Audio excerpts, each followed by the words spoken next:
নমস্কার বন্ধু, আমি সুতপা। তার জাস্ট এই মন্দির বন্ধ হলো, এটা মন্দির বন্ধ হওয়ার পরের দৃশ্য। আর চলুন, ওখানে এখনো সামনের দিকটা বন্ধ হয়নি, ওই যে উলুধ্বনি শুনুন, এই যে এখনো বন্ধ হয়নি, কিন্তু এই হচ্ছে জাস্ট। ভক্তবৃন্দ দেখুন, এটা হচ্ছে পুজোর যারা লাইন দিয়েছে, মানে পুজোর প্রসাদের লাইন, এটা যারা পুজো দিয়েছেন তারা নেবেন।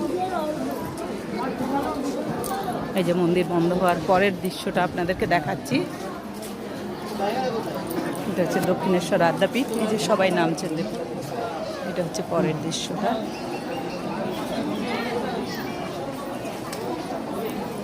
সবাই নেমে যাচ্ছে।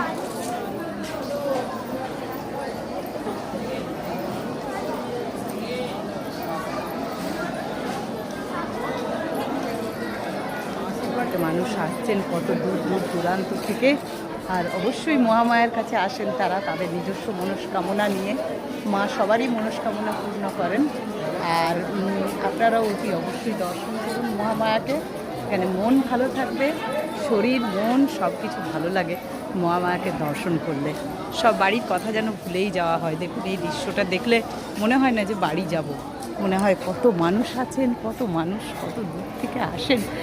মায়ের আসলে কান খাড়া, মা সবার কথা শোনে না। দেখুন, এটি হচ্ছে অঞ্জলি হবে, অঞ্জলির এখানে অঞ্জলি তার জন্য বসে আছেন, এটা উঠে দাঁড়িয়ে সবাই অঞ্জলি দেবে।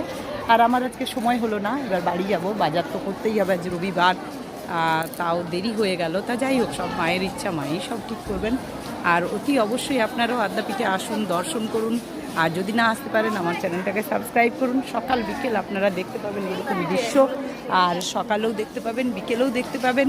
আর এরকম মহামায়ার আরতি, তার জন্য আমার চ্যানেলটাকে আপনাদেরকে সাবস্ক্রাইব করতে হবে। ছোটো বাচ্চা নিয়ে সব আসছেন কত দূর থেকে।